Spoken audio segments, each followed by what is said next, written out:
I'm not a medical professional, but I'd still like to participate in this trend. So here are 3 things I would never do as a sex educator. Number 1, I would never teach abstinence-only education. It's ineffective and harmful to young people, and it's not trauma-informed. Choosing to abstain from sex is absolutely a healthy personal choice someone might make. But not every young person will choose to be abstinent or get the opportunity to make that choice for themselves, meaning they may have experienced SA. And teaching abstinence only can produce a lot of shame. It can be isolating and make someone feel ashamed or judged or even worthless for the choices they've made or didn't get to make. Abstinence-only programs withhold important sexual health information that can change lives, empower youth, and lead to healthier outcomes. And many youth who intend to practice abstinence might fail to do so. And when they don't have the information they need, they don't use condoms or contraceptives. Many youth are left confused about basic anatomy, STIs, how to communicate boundaries, or the importance of consent. These programs also perpetuate gender stereotypes, systematically ignore the sexual needs of minority youth and LGBTQ+ youth. Number 2, I would never judge or laugh at students' sex ed questions. In a classroom, there are many students with diverse needs and backgrounds. I don't know what everyone knows or what they've been through, so I give all students the opportunity to ask anonymous sex ed questions. And yes, some of the questions I receive are very entertaining and sometimes funny.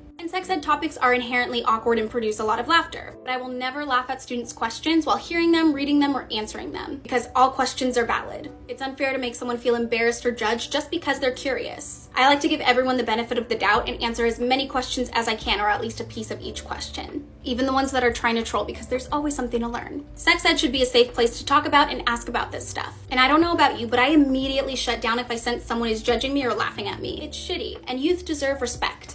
Number 3, I would never force students to participate in activities or discussions. Growing up is hard. Going to school is hard. Sitting in a classroom with many other students talking about sensitive topics is hard. Some students are dealing with serious traumatic hardships outside of the classroom, and research shows that trauma alters the brain. It can affect youth socially, emotionally, and academically. This is why I don't force anyone to do anything. I don't know their specific learning needs or boundaries. I don't know what they're feeling that day. Sometimes people don't have the capacity to learn or participate, and that's valid. We all need space and breaks, especially if you're at school for 8 hours a day. However, I do make myself available if anyone wants to talk, and I frequently share resources. And remember, sex ed can bring up very heavy topics like relationship abuse and SA. These things can be very triggering or activating for a lot of people. It would not be a safe or comfortable environment for talking about sex if I said you need to participate or else. Bottom line, teaching sex ed is a very big responsibility, and you need to have this awareness and compassion for all youth in a classroom.